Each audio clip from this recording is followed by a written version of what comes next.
Hey there, it's Pete with GCI Turf.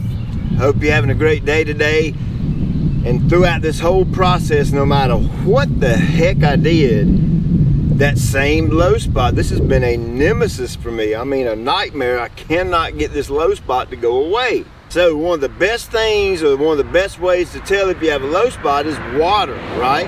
For the most part, water runs downhill. You can see I've got water running to this low spot right here and it's puddling up on me. So I don't want to wait until after my new Bermuda turf comes up and try to fix it. I want to fix it right now and get it eliminated so that the water problem goes away. Now in this case, I could go back with my compost and level it up right here. Well, here's the problem. I don't have any more.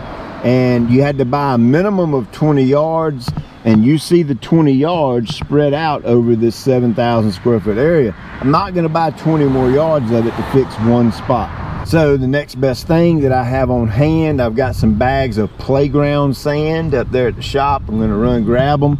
I'm going to sand this area, dump some piles out, use the back side of a landscape rake, really wide rake. It's got teeth on one side and then has a flat edge on the other side. I'm going to use the flat edge on that for my final grade, and I'll slick this down and level it up by eye best I can.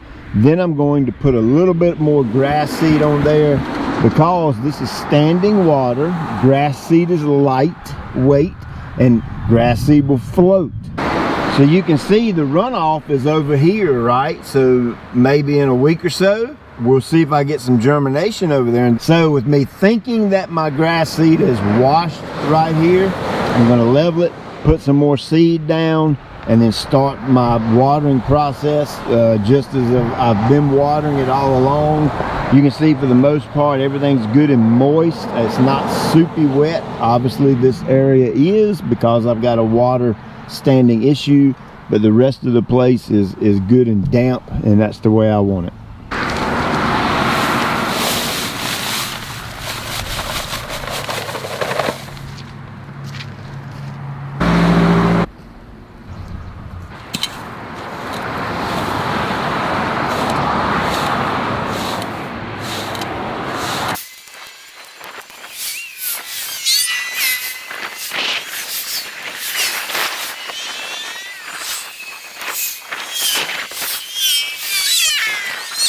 So basically I'm going to rough grade it with the teeth.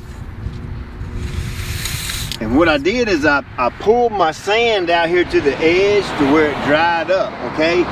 So it was wet there, and you can visually see the line where the water was. So that's where I'm starting my grade and working in.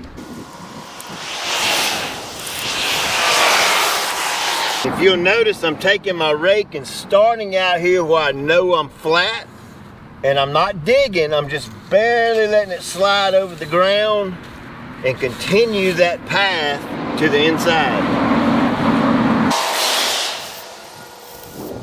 I know that the biggest part of my hole is right there in the middle, so that's where I'm piling up all my excess, and when I do my finish grade, I'm gonna actually start from there and work out. And to be honest, there's no real technical way of doing this. You just want it flat. You want to fill in the hole, right?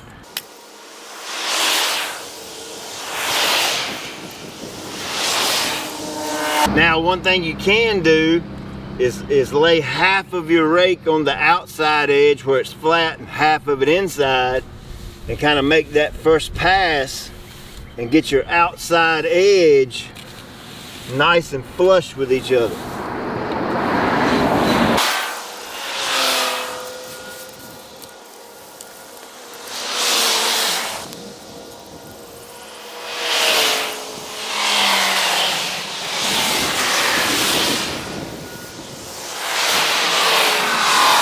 Now always remember, when I'm pulling, I'm just letting the weight of the rake do its thing. I'm not putting any down pressure. You're going to be super careful, because when you push, you have a tendency to dig in, and you'll do that number. So be real careful when you're pushing so that you don't dig in.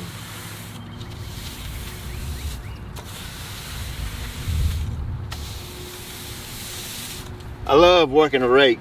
Absolutely love it.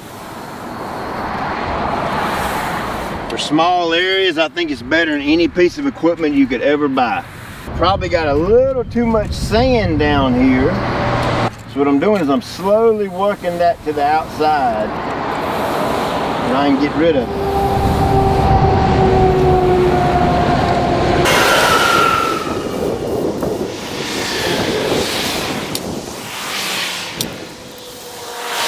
See how that wet sand, that rake just kind of glides right over the top of it.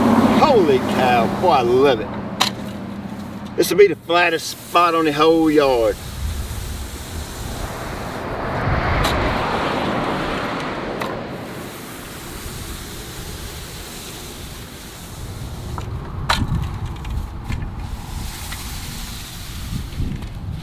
Another trick to this is hit it from different angles. And like I said, I'm not putting any weight on this at all. I'm just letting the cutting edge of this rake do its job. It's a perfectly flat, level surface, so it's cutting the high spot and filling the low spot. See this little bit of black sticking through? That's a high spot. And see where I'm good in solid sand right here? That's my biggest concentration of low area. That's where you'll see the most sand. So this is telling us right here, it's showing that this method works because it's leaving that high spot there. That's why you're able to see that black through there.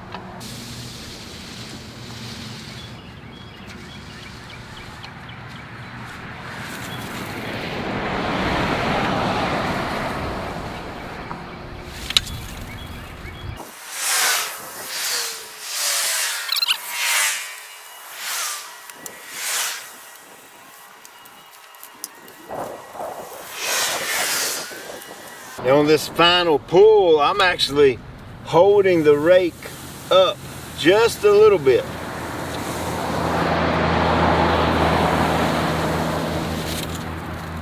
What I mean by that is I'm taking this hand and kind of keeping all of the weight off of it.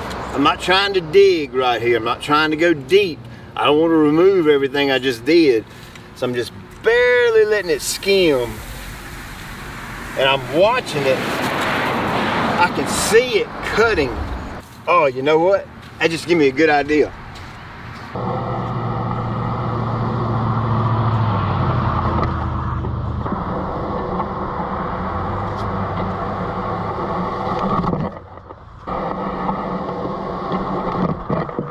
Now you can see I had a few other little spots, and if you notice, they're all around irrigation heads.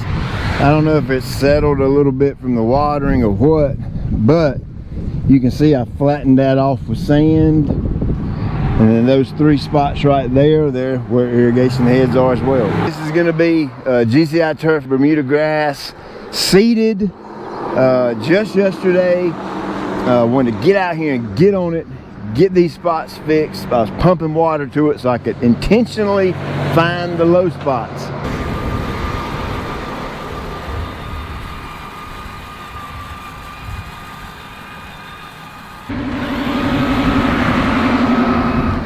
And you can see that I'm just going and putting a little light dust in the seed.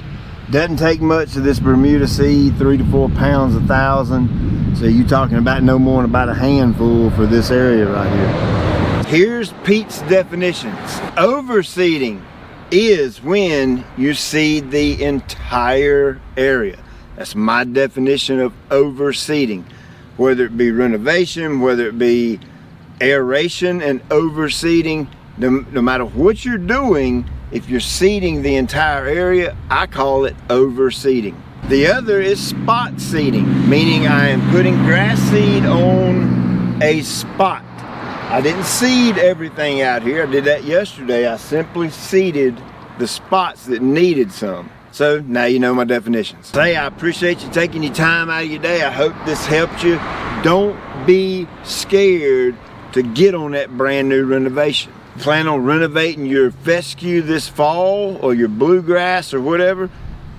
By all means, don't be scared to water it, look at it, find the low spots, get out there and fix them. Now with bluegrass and fescue, I personally recommend you use dirt, soil, topsoil, compost, fix those spots that need level.